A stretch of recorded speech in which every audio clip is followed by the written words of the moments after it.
हीरालाल जी। Okay. हाँ जी। कल हमने चर्चा शुरू की थी।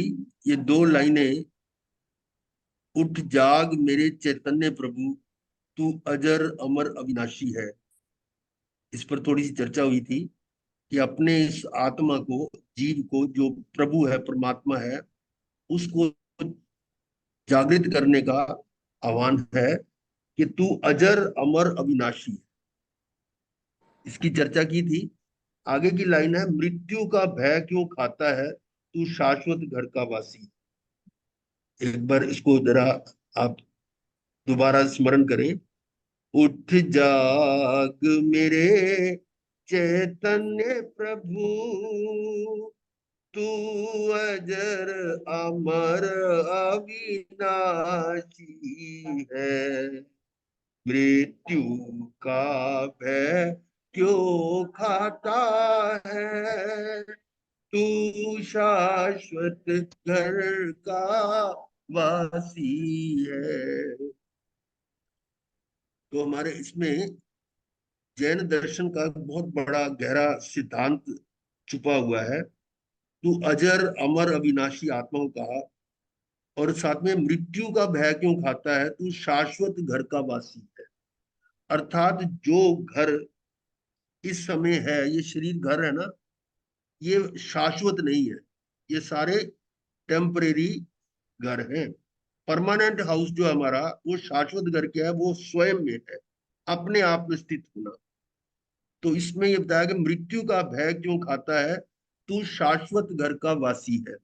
एक भजन आपने कुछ देर पहले सुना होगा, उसमें आया था, भूल कर अपना घर जाने कितनों के घर, तुझको जाना पड़ा। यानी अपने आप को भूलने के कारण सबसे बड़ी भूल यही है कि मैंने अपने आप को जाना ही नहीं, पहचाना ही नहीं। और उसी के कारण ये अनादि काल से जन्म मरण, और उससे हम दुखी हुए नहीं हुए, इसलिए जन्म मरण करते रहे। और अब ये एक सातिशय पुण्य से मनुष्य जन्म मिला है, और ये वीतराग वाणी सुनने को मिल रही है। और फिर भी अगर हम ये जागृत नहीं होते, तो ये बड़ा चिंता का विषय होगा। तो अब आगे हम देखते हैं कि ये पड़मम नानम तो दया, ये एक गाथा का लिखा हुआ है कि ज्ञान पहले, पड़मम नानम यानी प्रथम तो ज्ञान प्राप्त होना चाहिए, नहीं ज्ञान जो है ये आवश्यक है। ज्ञान के बिना आचरण नहीं, और आचरण के बिना ज्ञान नहीं। ये दोनों चीजें हैं। ज्ञान के बिना आचरण नहीं, और आचरण के बिना ज्ञान सार्थक नहीं है। सार्थकता जो है ज्ञान की तभी जब उसका आचरण। तो इसीलिए ये जो 25 बोल की हम पुनरावृत्ति कर रहे हैं, पहले भी कर चुके हैं कई बार, और अब फिर कर रहे हैं। और विशेषकर मेरा पहले से भी ये थोड़ा, कि सभी को प्रेरणा दें जो जानने के इच्छुक हैं। कई बार हमारे पास आते हैं कि हमें तो पता ही नहीं 25 बोल होते क्या है। तो वो जो भी ऐसे हैं आपके संपर्क में है, उनको कहें कि ये जानने के लिए इसका उपयोग कर सकते हैं। तो अब हम चल रहे हैं कि ये प्रश्न है, सबसे बड़ा असत्य क्या है।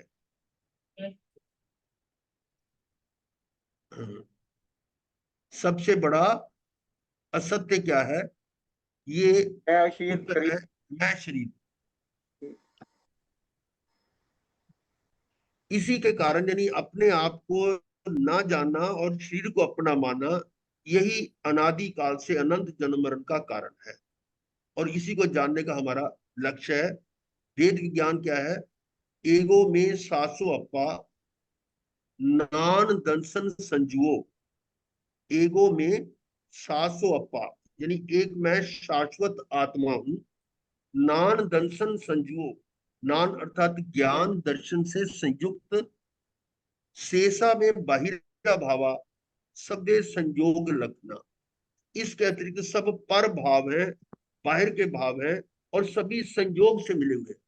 संयोग है तो वियोग अवश्य होगा।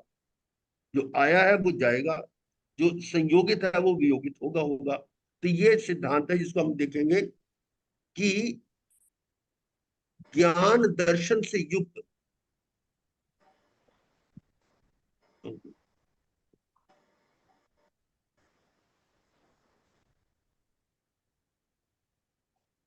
ज्ञान दर्शन से युक्त शाश्वत आत्मा मैं हूं। शेष धन, जन, परिवार के संयोग मिथ्या है। ये सभी एक बार संयुक्त होकर पुनः वियुक्त हो जाते हैं। ये इस गाथा का जो ऊपर की लाइन का जो अर्थ आ रहा है कि आत्मा को शरीर से सर्वथा पृथक समझने की यही दृष्टि भेद विज्ञान कहलाती है। ये भेद विज्ञान है। इसको जाने बिना मोक्ष का मार्ग यानी खुलता ही नहीं है। मोक्ष पर आपका कदम आगे आता ही नहीं है। यानी उसका प्रारंभ जो है वो भेद विज्ञान के बिना नहीं है। जब तक भेद विज्ञान नहीं होता कि मैं आत्मा शरीर से भिन्न, इसलिए यह आवश्यक है जानना। और संसार में नित्य क्या है, कुछ प्रश्न है। आत्मा और परमात्मा, आत्मा ही परमात्मा यही नित्य है, बाकी सभी अनित्य है। और अब आगे देखिएगा, ये प्रश्न आता है, आत्मा का अस्तित्व कैसे सिद्ध करोगे। आत्मा है, ये कल हमारी चर्चा थोड़ी हुई थी कि आत्मा है। बहुत सारे यही नहीं मानते कि आत्मा है, तो उसके लिए क्या बताया गया था कि आत्मा का अस्तित्व कैसे सिद्ध करोगे। बताइए कुछ। आत्मा का अस्तित्व है, ये कैसे सिद्ध कर सकते हैं। तो सारे जानकार है ना कि आत्मा है। मान लो मैं मानता हूं कि आत्मा नहीं है, अब मेरे को कैसे आप कन्विंस करोगे कि आत्मा है। आत्मा की स्थिति कैसी होगी। अनुभव ही कर सकते हैं। हाँ जी। अनुभव ही कर सकते हैं और तो कुछ नहीं सिद्ध कर सकते, अनुभव ही कर सकते हैं। देखो ऐसा ना, जो बिल्कुल जानकार नहीं है या बच्चे हैं या और कोई है जो आत्मा को बिल्कुल नहीं मानता, तो उसको कन्विंस करने के लिए कुछ तो बताना पड़ेगा ना। अब ये हमारी जो क्लास है ना वो नीचे के लेवल की उसके हिसाब से है, पर अगर महाराज आप जी शरीर को चल रहा है तो बिल्कुल किसको चला समझाना। रहा है उसको, शरीर को? शरीर, अगर शरीर चल शरीर रहा है तो चलना, कौन चला रहा है उसको? ठीक है। ये शरीर रूपी गाड़ी आपको मिली है, ठीक है। आपके व्यवहार में भी क्या होता है कि जो आपके पास फंड्स है ना, उनके अनुसार आप गाड़ी खरीदते हो। बैंक बैलेंस जितना है, अब अच्छी गाड़ी की अब और कोई उससे बढ़िया क्वालिटी की मिल जाती है। अब हमें अच्छी क्वालिटी की गाड़ी मिली है, एक दो तीन चार कितने टायरों वाली, एक कान, एक आंख, नाक, मुंह और स्पर्श इंद्री, फिर मन, 6 टायर वाली गाड़ी मिल गई। ये गाड़ी हमारे किस के कारण मिली, ये हमारे पुण्यों के फंड्स के साथ। पुण्य के फंड्स को हम अपने भाषा में कहते हैं लब्धि। लब्धि जो है मेरी, वो कैसे मिली, मेरे कर्मों के क्षय क्षम के कारण। जितना जितना कर्मों का क्षय क्षम हुआ, उतनी उतनी ये पुण्य बढ़ता गया। ये लब्धि होगी मेरी। उस लब्धि के अनुसार मुझे ये मिली, ये गाड़ी जो शरीर रूपी गाड़ी मिल गई। अब गाड़ी भी आपने आगे आपके दरवाजे पर पहुंच गई, परंतु उसका उपयोग अगर कोई ना करे तो अपने आप तो चलेगी नहीं। somebody is to operate it, कोई ऑपरेट करेगा ना उसको। इसी प्रकार से ये जो गाड़ी मिली है, इसके अंदर जो फंक्शन हो रहा है, वो जब तक कोई उसका उपयोग ना करे नहीं हो सकता। अर्थात गाड़ी में भी रिमोट से भी चलानी हो तो ऑपरेट तो करने वाला चाहिए नहीं। इसी प्रकार से कान जो है, ये अपना काम कर रहे हैं, शब्द को ग्रहण कर रहे हैं, पर शब्द को जानने वाला, उसका उपयोग करने वाला कौन है। अगर कान ही जानते हो, कान ही अगर जानते हो, तो मरने के बाद जब पीछे पीछे बोलते हैं हरिहंत नाम सत्य है, राम नाम सत्य है, सुनाई देता उसको? नहीं सुनाई देता। कान तो है, इंस्ट्रूमेंट तो है, वो शब्द भी अंदर जा रहे होंगे, वाइब्रेशन हो रही है, लेकिन उसको जानने वाला वो नहीं है। इससे सिद्धि होती है कि जानने वाला वही आत्मा है। इसी प्रकार से देखने में, सूंघने में जो भी इंद्रियां काम कर रही हैं, उसको अनुभव करने वाला वो आत्मा ही है। अब बात समझ आ गई ना कि आत्मा ही है। और फिर देखो, जो आप सुन रहे हैं, सुनने से जो आपको जानकारी हो रही है, जो ज्ञान हो रहा है, वो जानकारी, वो ज्ञान, वही तो आत्मा है। और यदि आप शंका कर रहे हैं कि आत्मा है या नहीं है, तो बताइए शंका कौन कर रहा है? शंका कौन कर रहा है? शरीर तो नहीं शंका कर सकता। शंका आत्मा भी ही तो आत्मा ही कर स्वयं रहा ही कर, आत्मा ही कर रहा है। हाँ। है। हाँ जी। अपनी शंका स्वयं कर रहा है, तो ये भी सिद्ध होता है कि आत्मा ही है। अब इसके बाद ये प्रश्न ऐसे भी होते हैं कि आत्मा है तो हमें दिखाओ, आत्मा है तो दिखती क्यों नहीं है? इसके लिए कल पूछा था ना, मूर्त और अमूर्त की बात की थी, याद होगी। मूर्त अमूर्त की परिभाषा। अब कोई बताया कि मूर्त किसको कहते हैं? जो दिखता है, हम्म। जो दिखता है वो मूर्त है। अच्छा जिसके जी। वर्ण गंध रस और स्पर्श हाँ होते जी, हैं, वो इसलिए ये मूर्त। सारे हैं वो। दो उत्तर आए। एक ने तो कहा जो दिखता है वो मूर्त है, और दूसरा उत्तर आया कि जिसमें वर्ण गंध रस स्पर्श है वो मूर्त है। ठीक है। दिखने की बात जो है ना, वो हमारे बस में नहीं। दिखने की जो है ना, कई चीजें हमें दिखती नहीं है पर हैं। जैसे कुछ प्रकाश की किरणें हैं, अल्ट्रावायलेट, इंफ्रारेड, एक्स रेज वगैरह, हमें दिखाई नहीं देती पर है। वो तो जो साइंस वाले बता रहे हैं ना, तो इसका अर्थ हुआ कि जो हमें दिखता है उससे हम इसको नहीं जोड़ सकते। जिसमें वर्ण है वो हमें दिखाई दे या ना दे, कि हमारी क्षमता पर डिपेंड करता है। हम 7 रंग नजर आते हैं हमें, उसके इंद्रधनुष के, वायलेट से लेकर रेड तक, बीच के रंग तो नजर आते हैं, लेकिन उसके साइड पर जो है अल्ट्रा वायलेट और इंफ्रारेड में नजर नहीं आते, पर है वो। तो इसका मतलब जो आप परिभाषा दे रहे हैं कि जो दिखता है वो मूर्त है, जो नहीं दिखता वो अमूर्त है। तो अब हम देख रहे हैं कि जो अल्ट्रा वायलेट हमें दिखता तो नहीं है पर मूर्त है। इसलिए परिभाषा को ठीक करें, जिसमें वर्ण है, गंध है, रस है, स्पर्श है, वो मूर्त है। और जिसमें वर्ण नहीं, गंध नहीं, रस नहीं, स्पर्श नहीं, वो अमूर्त है। समझ में आ गई बात? दिखाई देने या ना दिखाने का ये तो हमारे इंद्रियों की अपनी अपनी क्षमता है। किसी को सुनाई देता है ज्यादा, किसी को कम सुनाई देता है। और हमारा भी एक साइंस वाले बताते हैं कि फ्रीक्वेंसी के हिसाब से हमें सुनाई देता है।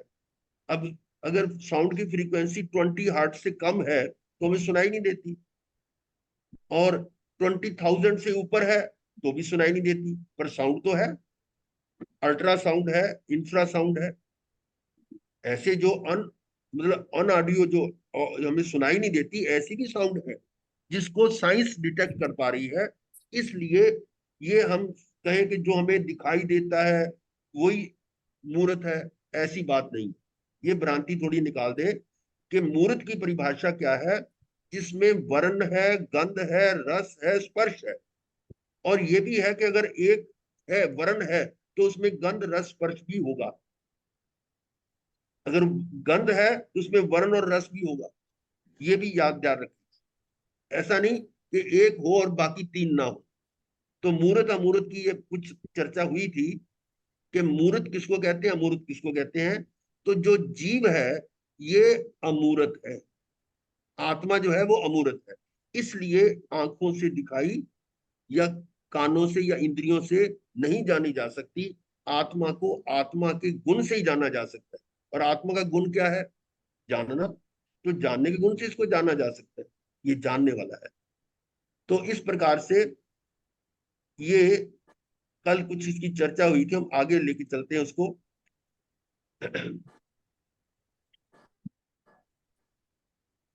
तो सबसे बड़ा सत्य क्या है, ये शरीर की बात थी।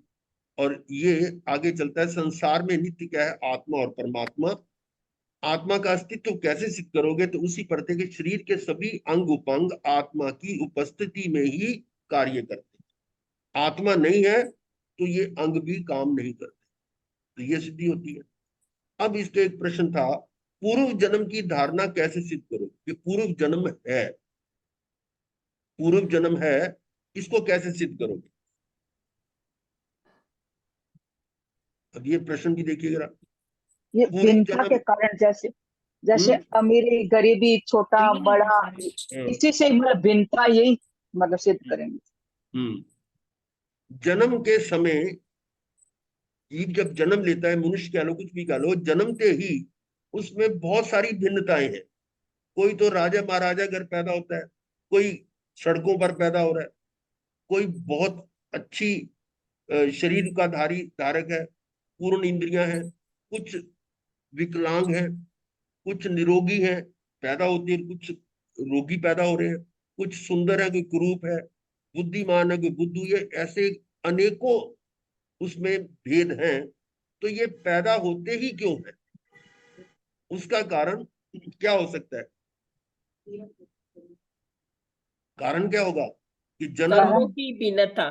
कर्मों की भिन्नता। और कर्म वो जो है, वो जन्म से पहले के हैं या जन्म के बाद के हैं, पहले के ही होंगे।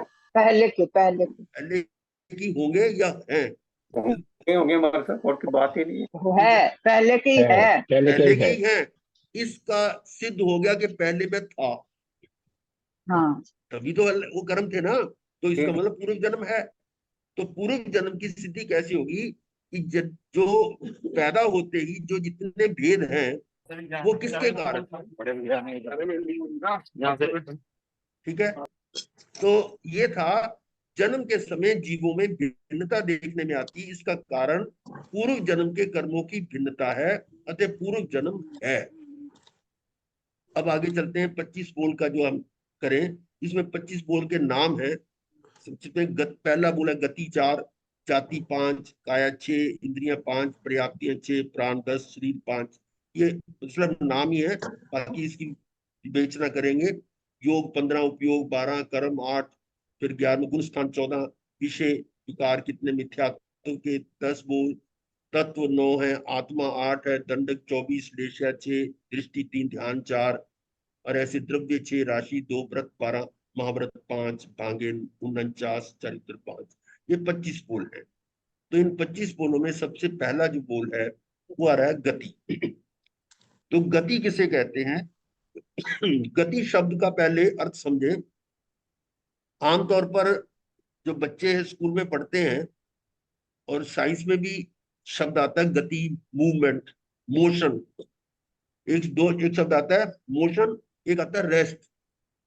तो वो साइंस वाले क्या बताते हैं कि मोशन का मतलब जो कोई स्थिति कोई गति में है, तो उसकी कैसे स्थिति करेंगे, कि एक चीज को स्टेबल मान लेते हैं कि ये मान लो दीवार है, वो दीवार जो है आपकी स्टेबल है, और उसके आगे मेरा हाथ है जो, वो दीवार से उसकी दूरी अगर बदल रही है, तो हम कहेंगे ये हाथ गति में।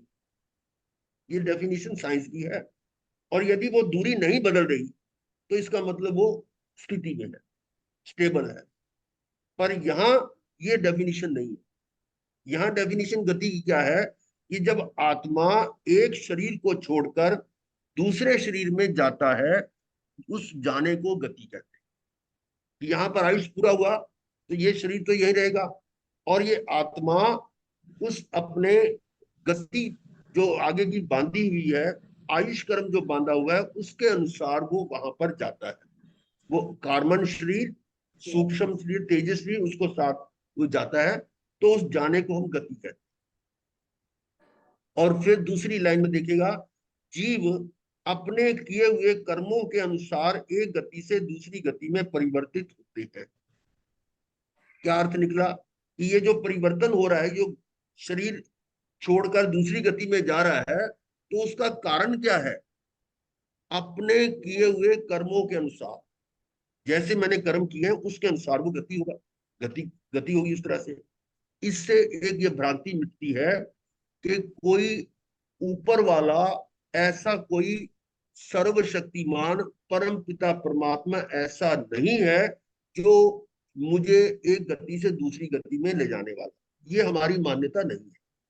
मान्यता सबकी अलग अलग हो सकती है, पर जैन दर्शन में ये मान्यता है कि ये गति में जो परिवर्तन हो रहा है वो मेरे अपने कर्मों के अनुसार ही हो रहा है। उस भ्रांति को दूर करना है। और ऐसा करते जीव कभी मनुष्य, कभी देवता, कभी त्रियंच और कभी नारक बनता है। ये 4 प्रकार के भेद बता दिए, मनुष्य, देव, त्रियंच और नारक। ये 4 गतियां हैं। ये गति 4 है। अब आगे चले। ये कुछ प्रश्न इसी संदर्भ में आया है। हमारे 32 आगम माने गए हैं स्थानिक वासियों के, और श्वेतांबर मूर्ति पूजकों के 45 आगम है। दिगंबरियों के अलग तरह से आगम है। लेकिन कुछ बातें, कुछ सिद्धांत ऐसे हैं जो सर्वमान्य है। तो 32 आगमों में पहला आगम है आचारांग सूत्र। आचारांग सूत्र, उसके पहले खंड के पहले अध्याय के पहली गाथा में ही ये प्रश्न आया हुआ है कि संसार में कुछ प्राणियों को ये ज्ञान नहीं होता क्या कि मैं किस दिशा से आया हूं। ये ज्ञान नहीं है। कुछ क्या, बहुत सारे प्राणी हैं जिनको ये ज्ञान नहीं है, ये संज्ञान नहीं है कि मैं किस दिशा से आया। दिशा का अर्थ क्या है? दिशा का अर्थ कि पूर्व, पश्चिम, उत्तर, दक्षिण, या उसके बीच के ईशान कौन है, आग्नेय कौन है, वायव्य कौन है, नैऋत्य कौन है। ये 4 कौन है, या उनके बीच में और भी आधे आधे भाग में भी दिशाएं हो सकती हैं। ऐसे करके 16 दिशाएं की हो सकती है, और एक ऊपर एक नीचे, तो 18 दिशा भी हो सकती है, कितनी भी हो सकती है। ये तो दिशा के हिसाब से है। कुछ ऐसे भी है कि हमारी गति के हिसाब से दिशाएं भी हैं।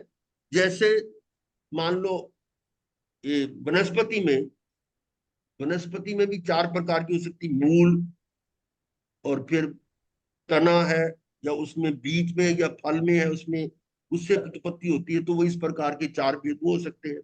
फिर स्थावरों में पृथ्वी, पानी, अग्नि, वायु, 4 ये भेद हो सकते हैं।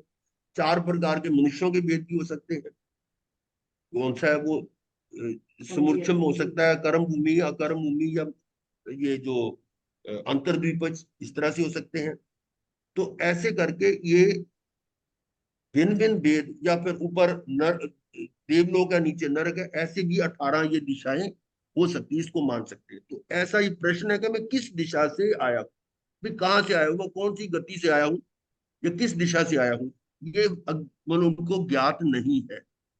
फिर साथ ये प्रश्न, मेरी आत्मा जन्म धारण करने वाली है अथवा नहीं, यानी आगे जन्म मरण है या नहीं है। जो भी बात हम कर रहे थे, पूर्व जन्म है तो आगे भी है, अजर अमर अविनाशी है। इसके बारे में फिर मैं पूर्व जन्म में कौन था, पूर्व जन्म में कौन था, ये भी ज्ञात नहीं। और मैं यहां से आयुष पूर्ण करके अगले जन्म में क्या होऊंगा, तो ये ज्ञात नहीं है। ये पहली गाथा में ऐसा प्रश्न उठाया गया है, और इसका विवेचन करने में जैन दर्शन का काफी बड़ा सिद्धांत आ जाता है। कि पहली बात कि मैं कहां से आया, ये उसकी लिए आता है कि कोई प्राणी पूर्व जन्म की स्मृति होने पर, पूर्व जन्म की स्मृति कैसे होगी, ये मति ज्ञान है।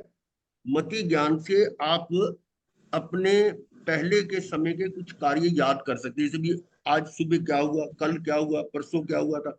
तो ऐसे करते करते वो आपकी मेमोरी है कि जब मैं इतने साल का था तो ये घटना हुई थी, ये घटना हुई थी।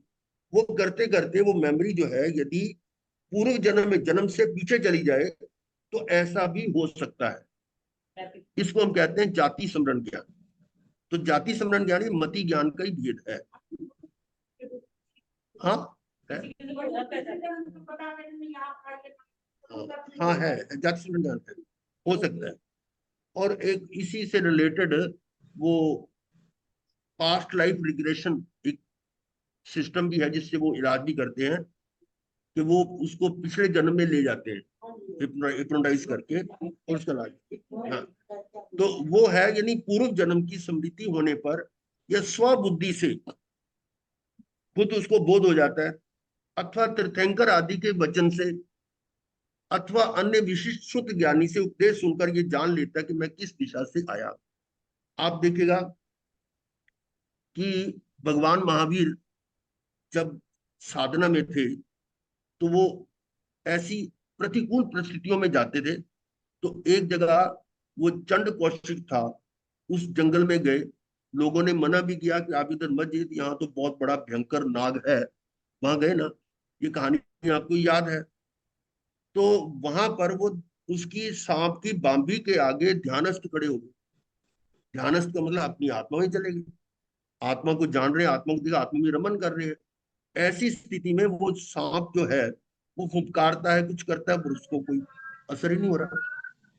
और ऐसा करते करते वो दंश भी मारता है, दंड उसमें सांप जो है अपना फन उसको मारता है। तो एक बार नहीं, दो बार, कई बार मारा, पर भगवान को कोई उसका प्रभाव नजर नहीं आया।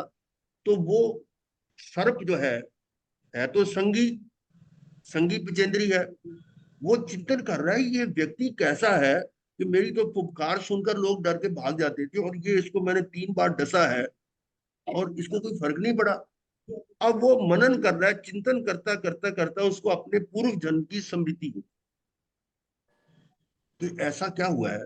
तो अब पूर्व जन्म का जब उसको स्मरण हो गया कि मैं तो पहले साधु था और ये क्रोध के कारण मुझे ये जन्म लेना पड़ा, उसको अपने आप बोध हुआ। ये है स्वबुद्धि से और जाति स्मरण ज्ञान से ऐसे भी बोध हो जाता है। कहने में कथाकार में तो आता है कि भगवान ने उसको बोध दिया, संबुद्ध संबुद्ध किन्ना बुद्धि क्यों नहीं पूछता। ऐसा नहीं, भगवान तो मौन थे, क्योंकि आपको सभी जानते हैं कि भगवान ने जैसे ही दीक्षा धारण की थी ये संकल्प लिया था कि जब तक केवल ज्ञान नहीं होता तब तक मैं मौन रहूंगा।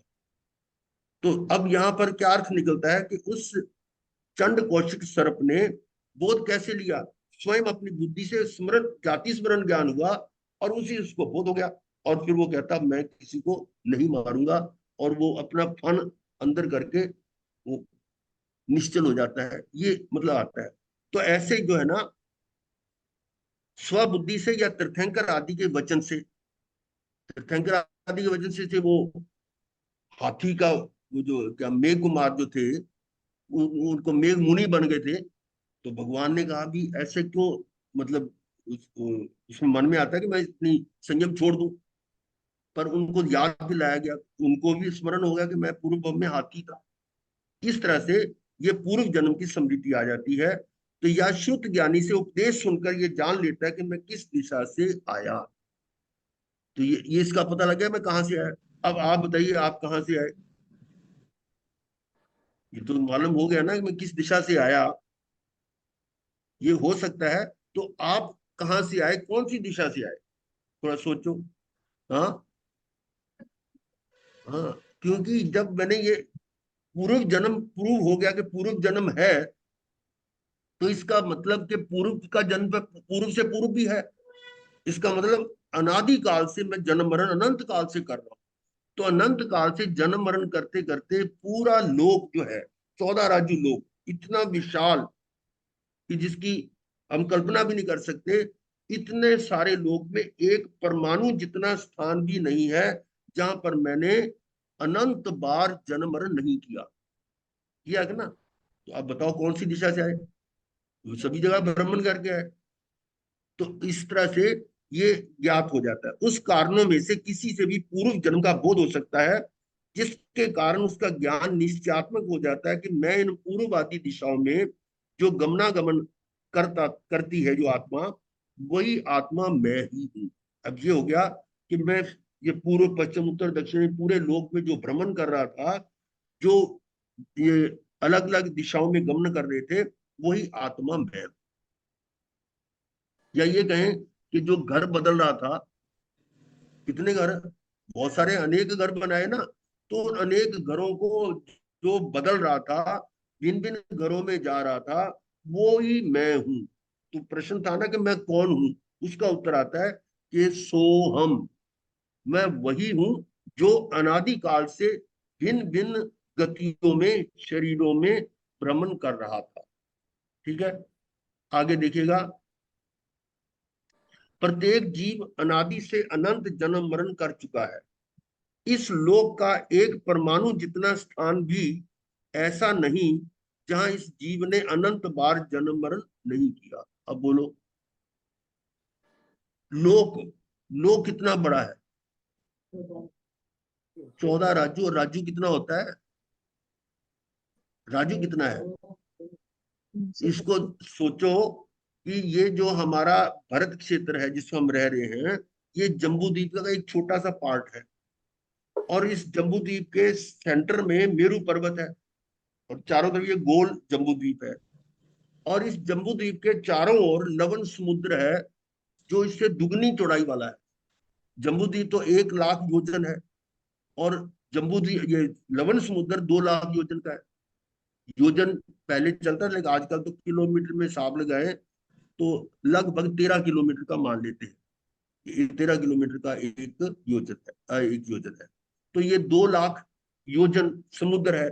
फिर उसके चारों तरफ धरती है, उसकी चौड़ाई कितनी है? 4 लाख योजन। फिर समुद्र है 8 लाख योजन। फिर धरती है 16 लाख योजन। फिर समुद्र डबल डबल उसकी चौड़ाई होती है। तो कितने हैं? असंख्य, असंख्यात। असंख्यात कितने होते हैं? कोई तो संख्या होगी, ऐसा तो कुछ है नहीं कि गिनती नहीं हो सकती। हम मान लेते हैं कि यहाँ तक हम गिनती कर रहे हैं। जैसे आपके कंप्यूटर में या कैलकुलेटर में कोई एक लिमिट होती है, यहाँ तक इसकी कैलकुलेशन होती है, उसके ऊपर नहीं होती। पर ऐसे हमारे आगमों में एक संख्या बताई गई है कि जहां तक गिनती संभव है। 29 अंक से का क्या बोला? शीर्ष पहेली का। हाँ, शीर्ष 29 पहेली। अंक वो क्या है उसको भी समझो कि 84 लाख की जो संख्या है इसको पूर्वांग कहते हैं, पूर्वांग। और 84 लाख को 84 लाख से गुना कर दो तो ये आता है पूर्व। फिर ऐसे 84 लाख से गुना करते जाओ, यानी स्टार्टिंग से 84 लाख को एक बार गुना किया, फिर 2 बार, 3 बार, ऐसे 27 बार गुना किया। तो 84 लाख गुना 84 लाख एक बार हो गया, फिर एक बार, फिर ऐसे करते करते 27 बार गुना करो। तो इसमें गुना में एक 84 लाख में 5 अंक होते हैं, 5 जीरो, 5 जीरो होती है 84 लाख में। और जब 84 लाख को 84 लाख से गुना करोगे तो 10 जीरो हो जाएंगे। गणित वाले जानते हैं, ये अकाउंट्स वाले सारे जानते हैं कि ऐसा करके इसमें 140 जीरो आएंगी। 27 बार गुणे तो पावर 28 होगी ना, 28 पंजे 140। तो 140 तो जीरो होंगी और बाकी 84 गुना 84 की गुना करें तो उसमें 54 अंक आएंगे, 54। तो इसका मतलब ये संख्या 194 अंकों की हुई, जिसको कहते हैं शीर्ष परहेलिका। शीर्ष परहेलिका यानी ये संख्या है। यहां तक संख्यात माना। अब इससे ऊपर भी गिनती हो सकती है। मान लो हम कहते हैं 250 अंकों की गिनती भी हो सकती है, उस तक संख्यात में मान सकते हैं। तो एक माप तो मानना पड़ेगा कि यहां तक संख्यात है और उससे ऊपर सभी असंख्यात है, उससे ऊपर असंख्यात है। तो इसका मतलब संख्यात भी बड़ा है, बहुत बड़ा है। कितना बड़ा है कि गिनती नहीं हम कर सकते। और असंख्यात में भी और जोड़ते जाए, असंख्यात में असंख्यात भी जोड़ते तब भी वो असंख्यात होगा। और उससे ऊपर एक ऐसी स्थिति आती है जिसको हम अनंत कहते हैं, वो असंख्यात से भी ऊपर है। तो इसका मतलब संख्याएं 3 प्रकार की हुई, संख्यात, असंख्यात और अनंत। यहां पर क्या आया प्रश्न कि लोक, लोक जो है वो कितना बड़ा है। ये जो अभी बता रहे थे कि समुद्र और धरती, समुद्र धरतियां कितनी है, बताया गया है असंख्यात है। असंख्यात कितने हैं? तो और हर अगला दुगना दुगना दुगना होता जा रहा है। इसका मतलब ये धरती जो सबसे बाहर का जो समुद्र होगा, लवण, उसको कहते हैं स्वयंभू रमन समुद्र, और उसको मिलाकर इसकी धरती का चौड़ाई कितनी होगी कि अनगिनत है, असंख्यात है। उसको हमने एक राजू का, एक राजू कितना बड़ा है? थोड़ा अंदाजा लग गया होगा कि एक राजू कितना बड़ा है। यानी ऐसे करके एक राजू चौड़ी ये धरती हमारी है और इसके नीचे और धरतियां हैं, ऊपर स्वर्ग है। टोटल ऊपर से नीचे हाइट जो 14 राजू की है। तो इतना बड़ा 14 राजू लोक, उसमें एक परमाणु जितना स्थान भी नहीं है जहां पर मैंने अनंत बार जन्म मरण नहीं किया। ठीक है, ये था, ये मेरा जो गमन हो रहा था उसके हिसाब से अनंत बार। और इस प्रकार प्रत्येक जीव ने अनंत शरीर धारण किए। कितने अनंत अनंत बार जन्म मृत्यु अनंत शरीर मिले। और लोक के प्रत्येक जीव के साथ हर तरह के संबंध अनेक बार बनाए। कैसे बनाए? शरीर के साथ संबंध बने। जैसे अभी इस शरीर के साथ हमने संबंध बनाए, माता पिता भाई बहन बेटा बेटी पति पत्नी जितने भी होते हैं वो संबंध बने। तो इससे पूर्व भाव में भी शरीर था, उससे भी संबंध बने, उससे पहले भी बने, उससे पहले भी बने। इससे क्या सिद्ध होता है कि इस लोक के जितने भी जीव हैं, हर जीव के साथ मेरा हर तरह का संबंध अनेक बार बन चुका है। तो ये जो संबंध है वो किसके हैं? शरीर के हैं। आत्मा का तो कोई संबंधी नहीं है। ये जानना हमें कि मेरे शाश्वत संबंधी कौन। शाश्वत का मतलब जो बदलने वाले नहीं है, सदा काल रहने वाले। शाश्वत संबंधी मेरे कौन है? वो है ज्ञान दर्शन सुख और वीर। ज्ञान दर्शन सुख और वीर, ये मेरे शाश्वत संबंधी। और ये अभी जो आपको बताया गया था, ये लोक कितना बड़ा है। ये जो था जम्बूद्वीप का नक्शा, जिसमें बीच में मेरू पर्वत है, ये ऊपर से नीचे 1 लाख योजन चौड़ा है। ऐसे ही गोलाई यानी रेडियस का डायमीटर कह लो 1 लाख योजन। और फिर इसके चारों तरफ वो समुद्र और वो ये था, ये जम्बूद्वीप है, उसके चारों तरफ ये लवण समुद्र है। ऐसे इसके चारों तरफ। और अब इसको हिसाब लगाएं, देखिएगा।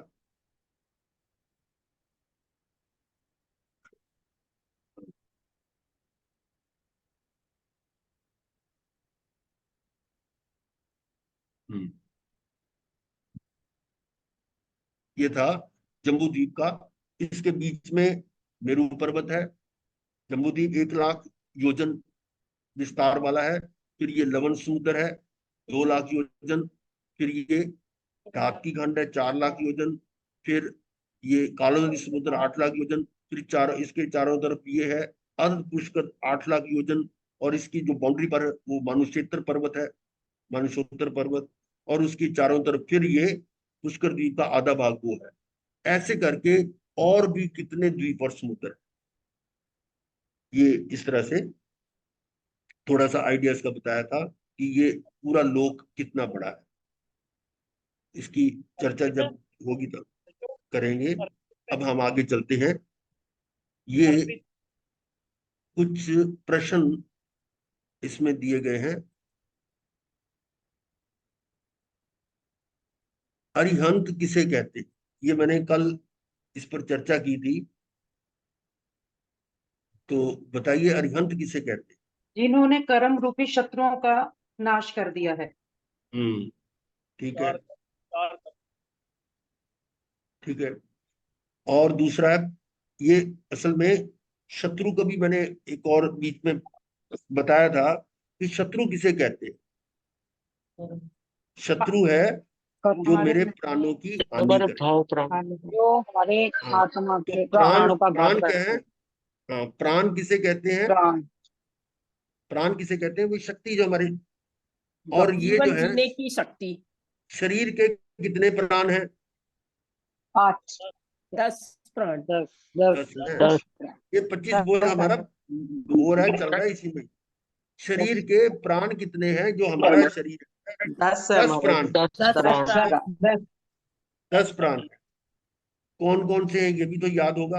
हाँ जी, 5 इंद्रिय बल प्राण, इंद्रियों का 3 बल प्राण श्वासोश्वास आयुष्य। ठीक है, ठीक है। आयुष। यानी 5 तो इंद्रियों के हो गए। सुनने की शक्ति, देखने की शक्ति, सूंघने की शक्ति, चखने की शक्ति, छूने की शक्ति। 5 तो ये हुए।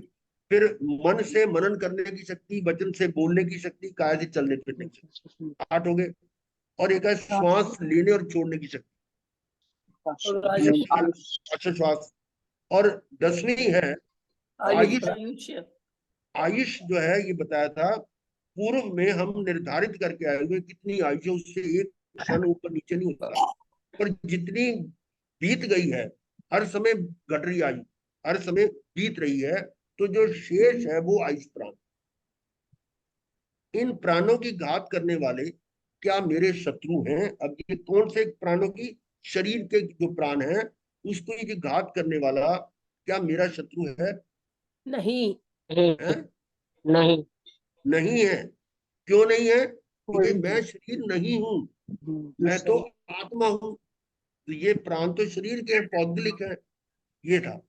और फिर है मेरे शत्रु कौन से हैं? अब मेरे शत्रु अज्ञान, कौन? अदर्शन, अज्ञान, अदर्शन के मिथ्यात्व, स्वावरणीय कर्म है। बिल्कुल ठीक है। मोहनीय, अज्ञान, अदर्शन और मोहनी, मोहनीय कर्म, मोहनीय कर्म भी आ गया। और अंतराय ये अज्ञान को हम अंतराय। ज्ञानावर्णीय कर्म कह सकते हैं, अंतराय, और अदर्शन दर्शनावर्णीय कर्म, और सुख को जो मोहनीय ढकने वाला है वो मोहनीय कर्म है, और अंतराय कर्म। उपयोग को अपने में स्थिर नहीं करने वाला वो अंतराय कर्म है। कि मेरा उपयोग अपने में नहीं लग रहा, बाहर में लग रहा है, तो वो अंतराय कर्म। तो ये चार मेरे शत्रु हैं, ज्ञानावर्णीय, दर्शनावर्णीय, मोहनीय मोहनीय और और अंतराय। अंतराय। अंतराय। और इनको जो जीत चुका है वो है अरिहंत, जो अपने शत्रुओं को जीत चुका है। ये जो मेरे शत्रु। अब आगे नीच आत्मा के प्राण कितने व कौन से हैं? चार। जैसे चार चार हैं। दर्शन, सुख और वीर्य। बहुत अच्छा। ज्ञान, दर्शन, सुख और वीर। सुख और वीर। ज्ञान शब्द जो है ना, ये विशेष है। जो ज्ञान के साथ हम अज्ञान की बात करें तो वो अलग है।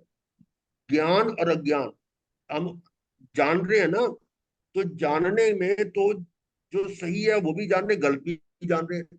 जैसे आज तक हमने शरीर को अपना जाना, मैं शरीर हूं, ये जानना अज्ञान है। ये आत्मा का गुण नहीं है। आत्मा का जो प्राण वो तो ज्ञान है। ज्ञान का मतलब जो सही है, और अज्ञान जो सही नहीं है। तो मेरे जो प्राण है वो ज्ञान से अर्थ यही निकलेगा जो सम्यक ज्ञान है, सही ज्ञान है। ठीक है। और ऐसी सम्यक दर्शन, और वो मोहन अपना सुख, और अनंत सुख और अनंत वीर, ये चार प्राण। फिर प्रश्न है पूर्व जन्म की धारणा कैसे करोगे? ये अभी थोड़ी देर पहले हमने बताया था कि जन्म जो मरण से। जन्म लेते ही जो वेरिएशंस हैं, वो कारण क्या है उसका?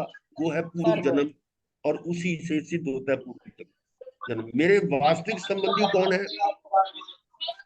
मेरे वास्तविक ज्ञान, दर्शन, सुख और वीर्य। ज्ञान, दर्शन, चारित्र, ज्ञान, दर्शन, सुख और वीर। सुख, वीर्य, सुख। सुख और वीर। वो जो ज्ञान लोकां दे कमरे हैं।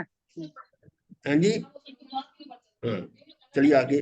ये थोड़ा भरत क्षेत्र की बात कर रहे थे, वो उसका यहाँ चित्र में दिखाया गया है कि जहां हम हैं उसका चित्रण है।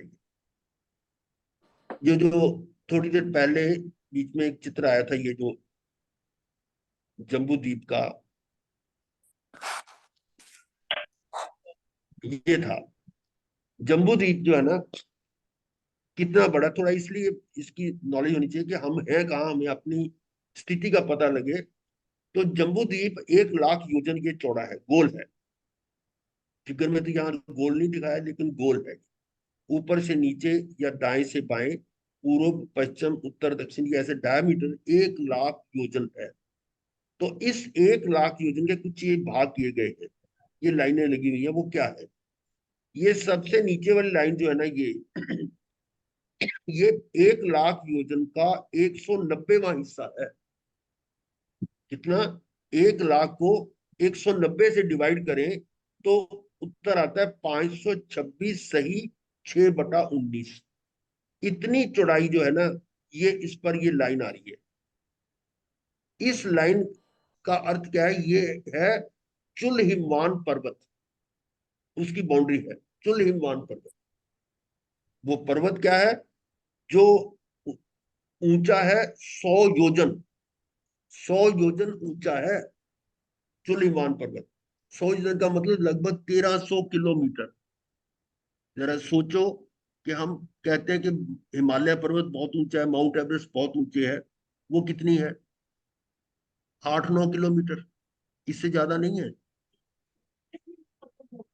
और ये कितना बता रहे हैं?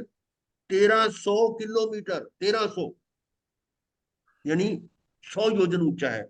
ये बाउंड्री है। और इसके नीचे, इस पर्वत के नीचे, और नीचे इधर लवण समुद्र है। लवण समुद्र से ऊपर और पर्वत के नीचे ये वाला जो पोर्शन है, जो एक दूज का एकम के चांद की तरह नजर आता है, इसको हम कहते हैं भरत क्षेत्र। ये क्या है? भरत क्षेत्र। और जितनी इसकी चौड़ाई है, उससे दुगनी चौड़ाई तो इस पर्वत की है। जो पर्वत है ना, चुल हिमवान पर्वत, वो 526 का दुगना, यानी 1052 योजन चौड़ा है। ऊंचा तो 100 योजन है, लेकिन नीचे बेस इतना बड़ा है। और फिर इसके बाद एक और पर्वत आता है, जो है महाहिमवान पर्वत। उस पर्वत में और इस पर्वत के बीच में जो ये जगह है, जो घाटी है या क्षेत्र है, वो इस पर्वत से भी दुगना चौड़ा है। यानी 1052 की जगह 2100, कहाँ चले गए, हाँ, 2105 योजन ये चौड़ाई एक हेमवत क्षेत्र है। यानी दो पर्वतों के बीच में ये क्षेत्र है। और ये वाला जो पर्वत है महाहिमवान पर्वत, ये 4210 योजन चौड़ाई वाला है, लेकिन ऊंचा 200 योजन है। यानी इस पर्वत में और इस पर्वत के बीच का ये क्षेत्र है, जिसको हम कहते हैं हेमवत क्षेत्र। फिर इसके आगे इससे दुगनी चौड़ाई वाला हरिवर्ष क्षेत्र है, और उससे आगे ये दुगनी चौड़ाई वाला निषद पर्वत है, जिसकी ऊंचाई 400 योजन है। आगे ये देवकुरु उत्तर कुरु क्षेत्र है। बीच में ये जो मेरू पर्वत आगे 10,000 योजन चौड़ा, ऊपर कितना है ये? 1,00,000 योजन ऊंचा है, जिसका 1000 योजन तो जमीन के नीचे है और 99,000 योजन ऊपर है। और इसके चारों तरफ जो है ना, ये दोनों तरफ पूर्व पश्चिम में वो महाविद्य क्षेत्र है। इससे ऊपर ऐसी शॉर्ट में बता रहा हूँ कि ये भरत क्षेत्र जो है ना, वो यहाँ इतना छोटा सा है। उसी को हमने भरत क्षेत्र को थोड़ा सा विस्तार से बताने के लिए ये डायग्राम आई थी कि हाँ, ये था हिमवान पर्वत, चुल हिमवान पर्वत। चुल हिमवान पर्वत जो पूर्व से पश्चिम, और ये कितना चौड़ा है? 1052, यानी यहाँ से यहाँ तक तो है 526 योजन। हो जाओ करिए यार, 5-6 हो जाएंगे। हाँ, 5 में डाल दो। 526 सही, 6/19, ये इतने योजन है। और ये उससे दुगनी चौड़ाई वाला है। और इस पर्वत 100 योजन ऊंचा है, तो उसके टॉप पर ये एक पदम द्रह है, जहां पर पानी का बहुत बड़ा स्रोत है। इस पानी में, यानी स्रोत में से, पदम द्रह में से पूर्व की तरफ भी है रास्ता, एक पश्चिम की तरफ, एक उत्तर की तरफ भी है। तो 3 तरफ इसका पानी जाता है। और इस ये पर्वत के इधर जाता हुआ आगे कुछ दूरी पर जाकर पूर्व से फिर नीचे गिरता है। इस पर्वत से नीचे गिरता, कितनी ऊंचाई से? 100 योजन ऊंचा पर्वत है, और उससे नीचे गिरता है। तो आप हिसाब लगा लो कि इतनी ऊंचाई से जो पानी गिरेगा, तो जमीन के नीचे कहां तक जाएगा? वो बहुत गहरा चला जाता है, कुंड। और उसमें पानी इतना है, उस अथाह पानी में से फिर ये पानी आगे निकलता है, जिसको हम कहते हैं ये गंगा नदी है, गंगा नदी। और ये स्टार्टिंग में इसकी चौड़ाई 3 योजन, 3 योजन का मतलब लगभग 39 किलोमीटर इतनी चौड़ाई है। और जैसे जैसे आगे बढ़ती है नदी, इसमें हजारों नदियां और आगे जुड़ जाती, 14,000 नदियां जुड़ती हैं। तो ये नदी और चौड़ी होती जाती है, यानी इसका पार्ट बढ़ता जाता है, और आगे जाकर ये लवण समुद्र में मिल जाती है। इसी प्रकार से इधर की नदी सिंधु नदी है, एक ऊपर की तरफ मिलती, वो आगे दूसरी तरफ जो हेमवत क्षेत्र उसी तरफ जाती। तो हमें सिर्फ ये देखना है कि ये 2 नदियां हैं, और बीच में यहाँ पर ये बेताड्य पर्वत है। ये 25 योजन ऊंचा है। 25 योजन का मतलब ये 100 योजन ऊंचा था, ये उसका 1/4। अगर वो 1300 है, तो ये 325 किलोमीटर ऊंचा है। और इसकी चौड़ाई नीचे से 50 योजन है। इस पर्वत को भी पार करना मुश्किल। इसके कारण ये जो भरत क्षेत्र के 2 हिस्से हो गए पर्वत के कारण, एक उत्तर की तरफ, एक दक्षिण की तरफ। और नदी को पार करना भी आसान नहीं है। इसके कारण इसके 6 खंड हो गए, एक तो ये है जहां आपको वर्ल्ड का नक्शा नजर आ रहा है, दूसरा ये है, तीसरा, चौथा, पांचवा, छठा। ये जो है पोर्शन जिसको हम ग्लोब मान लेते हैं, वास्तव में ये जो है उस प्रकार का, जैसे समझ लो कि तरबूज आधा कटा हुआ रखा हुआ हो, इस प्रकार से ये पड़ा हुआ। तो उस पोर्शन को ये हम अपना दुनिया जिसको बोलते हैं, ये इतनी सी है, और इससे 6 गुना तो ये भरत क्षेत्र है। और उससे कितना आगे जम्बू द्वीप कितना बड़ा है, और जम्बू द्वीप से आगे जो अगले द्वीप और समुद्र वो कितने बड़े बड़े हैं। तो आप हिसाब लगाएंगे कि जो बाहर वाला, जो सबसे बाहर वाला स्वयंभू रमन समुद्र है, उसका आधा पोर्शन तो धरती का तो वही ले रहा है, फिर आधे का आधा बचा, फिर धरती, फिर उसकी आधा, फिर आधा आधा करते करते करते कितनी बार आधा किया, असंख्य बार। असंख्य बार उसको आधा आधा करते जाओगे ना, जैसे एक कोई रस्सी ले ली, उसको आधा कर लिया, फिर उसको आधा कर लिया, फिर आधा कर लिया, आधा कर लिया, ऐसे करते करते कितने टुकड़े आधे आधे करते जाओगे, तो असंख्य टुकड़े करेंगे तो बाकी क्या बचेगा। तो हमारा जो जम्बू द्वीप है वो कितना छोटा सा है, सूक्ष्म। और उसमें भी जम्बू द्वीप के अंदर भरत क्षेत्र कितना है, और भरत क्षेत्र में जो हमारा एक, जो जिसको हम पहला खंड कह रहे हैं, वो कितना छोटा है।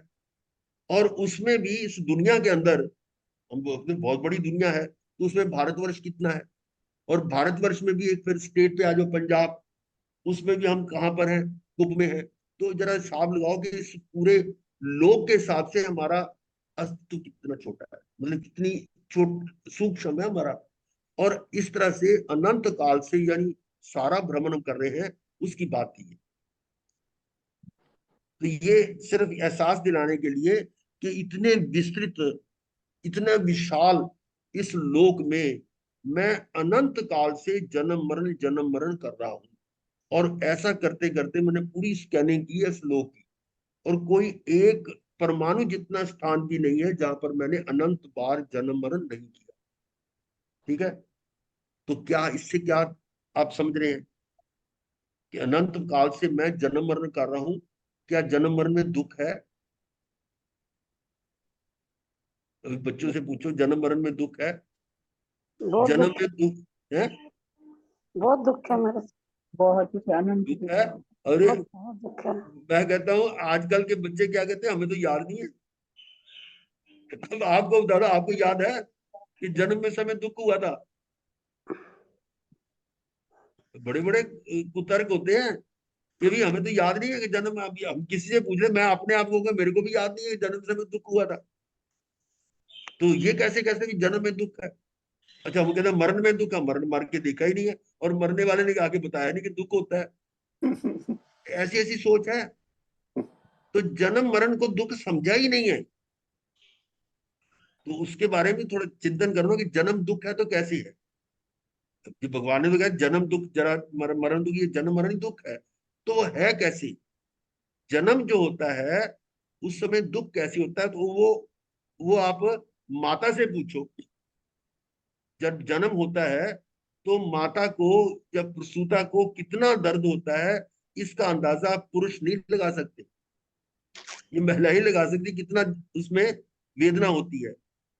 और उनको हो रही है तो बच्चे क्यों नहीं हो रही, होगी कि नहीं होगी। और ये भी पता है, तो साइंस वाले आपको अल्ट्रासाउंड से पता लग जाता है कि उस गर्भ में जो 9 महीने 10 दिन या जितना भी समय है, वो रहा तो किस स्थिति में रहा, जरा सोचो। बचपन में हमारे टाइम पर तो होता था, आजकल पता नहीं है, वो बच्चों को कान पकड़वा देते थे मास्टर जी, कहते मुर्गा बन जाओ। कैसे बनते थे? दोनों टांगों के नीचे से हाथ निकाल के कान पकड़ ले तो बन जाते थे मुर्गा। और थोड़ी देर भी रखा रहे ना उसे ऐसे, तो मतलब जान निकल जाती थी, ये और नहीं सहन होता था। और ये देखो कि 9 महीने ऐसी स्थिति में रहे गर्भ में, उल्टा लटके रहे। और जब उसमें से जन्म होता है तो कितना दुख होता है, ये आप समझ सकते हैं। कई चीजें याद नहीं रहती, याद नहीं रहती वो इसका मतलब कि दुख नहीं हुआ। बहुत सारी चीजें ऐसी हैं, कोई एक्सीडेंट होता है उसमें बड़ा दुख होता है, बाद में भूल जाते हैं। तो ये जन्म भी दुख है, मरण भी दुख है। तो इस जन्म और मरण के दुख को यदि हमने अनुभव नहीं किया, महसूस नहीं किया, या उस पर चिंतन नहीं किया, तो हम आगे कैसे चलेंगे? तो जन्म में भी दुख है, मरण में भी दुख है। मरण में कैसे दुख है? मरने से पहले ही दुखी हो जाता है। जो पता है ना इसको मैं मरने वाला हूं, तो वो इतना सारा मैंने ताम झाम बनाया था, इतना परिवार था, सब छोड़ना पड़ेगा। ये जितनी भी अपने परिग्रह किया हुआ है, जितना अधिक वैभव है, वो उतना ही ज्यादा दुखी होगा उसमें छोड़ने के समय। सोचो जरा कि सारा कुछ छोड़ के जाना पड़ेगा, इतना सोचने मात्र में कितना दुखी होता है। अरे देवलोक में भी मरने से पहले 6 महीने पहले उनको पता लग जाता है कि मेरा 6 महीने बाद आयु पूरी होनी है। और कहाँ जाएगा वो? अब जैसे देवलोक के सुख है वैसे थोड़ा मिलेंगे उसको। वो तो पता नहीं कौन सी गति में जाएगा, त्रिंच बनेगा या मनुष्य बनेगा, कहाँ पे जन्म लेगा, तो वो कितना दुखी होता है। मरने से पहले भी दुखी होता है और मरने के समय भी बहुत दुख होता है। तो जन्म मरण ही दुख है। तो इस पर चिंतन करें कि जन्म मरण क्यों हो रहा है। वो सारी चीजें जो है ना, हम जिन वाणी से आगम से उन्हीं से समझ सकते हैं, और उसी का हम प्रयास कर रहे हैं कि ये जो आगम है या जो जिन वाणी है, उसको समझने के लिए जो भी अपनी रुचि जागृत करें, जाने, और इस बात पर चिंतन करें कि जन्म मरण से मैं छूट कैसे सकता हूं। जन्म मरण ही दुख है, और उसका कारण क्या है वो भी भगवान ने बताया। यही जो हम अभी गाथा पढ़ रहे थे इससे पहले अचारंग सूत्र में, उसी में आया हुआ है कि जन्म मरण ही दुख है। और जन्म मरण का कारण क्या है? वो है हिंसा। क्या कारण है? हिंसा। हिंसा का क्या मतलब? किसी के प्राणों की हानि करना, ये हिंसा है ना? तो लेकिन साथ में भगवान ने क्या कहा? वो तू ही है जिसकी तू हिंसा करना चाहता है। वो तू ही है जिसको तू मारना चाहता है। वो तू ही है जिसको तू प्रताड़ित करना चाहता है। वो तू ही है जिसको तू दुखी करना चाहता है। वो तू ही है जिसको अपने अधीन करना चाहता है। अब बताओ कैसे? मारना, दूसरे को मार रहे हैं ना, भगवान कह रहे हैं नहीं, तू पहले अपने को मार रहा है। वो कैसे? क्योंकि सोचो उससे जरा। से अहिंसा हमारा भाव प्राणों की हिंसा होती है उससे। हाँ, बिल्कुल ठीक है। जो द्रव्य प्राण है ना, शरीर के, किसी के शरीर के प्राणों की हानि करने से पहले आपने अपने भाव प्राणों की हानि की। क्यों? कि मान लो किसी दूसरे ने आपके शरीर को हानि पहुंचाई, तो आपने कहा और मुझे गिरा दिया। क्या हुआ? कि आप शरीर के भाव में चले गए, शरीर को अपना मान रहे हैं। इसका मतलब अज्ञान है। उस अज्ञान के कारण आपने अपने ज्ञान गुण की हानि कर ली। ज्ञान गुण, जो आपका प्राण कौन है? ज्ञान, दर्शन, सुख, वीर्य। तो ज्ञान की जो हानि की है, तो इसका मतलब अपनी हिंसा हो गई। भाव प्राणों की हिंसा अपनी हिंसा है, और द्रव्य प्राणों से पहले भाव प्राणों की हिंसा होती है। इस पर चिंतन करना, और डिटेल में हम बात में करेंगे। ये यानी बात ये कि द्रव्य हिंसा और भाव हिंसा दोनों चीजें हैं। द्रव्य हिंसा है पौद्गलिक, और भाव हिंसा अपने प्राणों की। दूसरे के प्राणों की हिंसा करने से पहले आपने अपने भाव प्राणों की हिंसा कर ली है। इसीलिए भगवान ने कहा कि वो तू ही है जिसका तू हनन करना चाहता है। वो तू ही है जिसको तू अपने अधीन करना चाहता है। वो तू ही जिसको अपने तू दुखी करना चाहता है। वो तू ही है। समझे ना? वो हिंसा है जिसके कारण जन्म मरण हो रहा है। क्योंकि अगर हम हिंसा को अगर वैसे दूसरे रूप में समझ लेना कि हिंसा से जन्म मरण हो रहा है, उस हिंसा से नहीं है। अपनी हिंसा करने के कारण जन्म मरण हो रहा है। अपनी भाव में भाव प्राणों की अपनी हिंसा है ना, भाव प्राण। तो इसका मतलब भाव प्राणों की महत्ता है। भाव प्राणों की यदि हिंसा हुई है, तो वही कारण जन्म मरण का है। इसीलिए भगवान ने एक ये सब कहा था, मां हनो। भगवान ने क्या कहा था? मां हनो, हनन मत करो। और फिर कहा कि वो तू ही है जिसका तू हनन करना चाहता है। इसलिए भगवान को महान, महान भी कहते थे। और जैन साधुओं को भी महान कहते हैं, कि जो हिंसा नहीं करते और हिंसा नहीं करने का उपदेश देते। ठीक है, तो इस पर फिर और आगे चर्चा चलेगी। आज के लिए। गुरुदेव प्रश्न पूछना था हाँ बोलो बोलो। कि ये जो आजकल का जो हिंद महासागर है यही लवण समुद्र है क्या? लवण समुद्र अभी कौन सा है प्रेजेंट में? हिंद महासागर तो नहीं है, नहीं है, उससे आगे काफी आगे। और गंगा नदी जो गंगा इसमें नदी बताइए। ये भी हमारे उसमें लिमिट में नहीं है, यानी जो ग्लोबस के आगे समुद्र, उसके आगे फिर वो नदी काफी दूर है।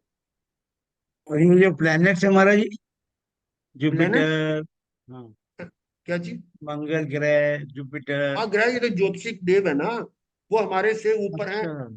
710 योजन से ऊपर, ये 900 योजन तक बीच में ये चंद्रमा, तारे, नक्षत्र वगैरह सारे वही हैं, वो तारे। वो उसकी चर्चा कभी हो सकती, फिर देखें। तो आज यही समाप्त करेंगे। मंगल पाठ गुरुदेव। ओम। हम्म।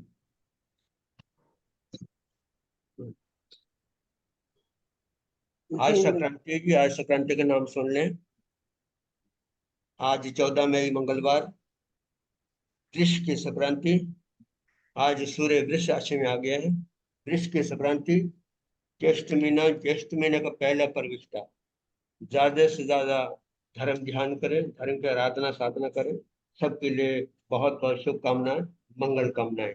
नमो अरिहंतानंद, नमो सिद्धानंद, नमो आर्यानंद, नमो वज्रायणं, नमो लोहे सौसाहुनं, ऐसो पंच नमो कारो सबो पापनाशनं, मूलानि सर्वेषां कारणं भवति मंगलम्। यतारे मंगलम्, अरिहंता मंगलम्, सिद्धा मंगलम्, साहु मंगलम्, केवली फलतो धम्मो मंगलम्। चतार्य लोकोत्तमा, अरिहंता लोकोत्तमा, सिद्धा लोकोत्तमा, साहु लोकोत्तमा, केवली फलतो धम्मो लोकोत्तमा। चतार्य शरणं प्रपद्ये, अरिहंत शरणं प्रपद्ये, सिद्धा को शरण, साधुओं का शरण, केवली कृपया दया धर्म का शरण, दुर्गति का हरण, चार शरण, सुख करने, मंगल करने, सदा हे मंगल सदा। जैन हरे जैन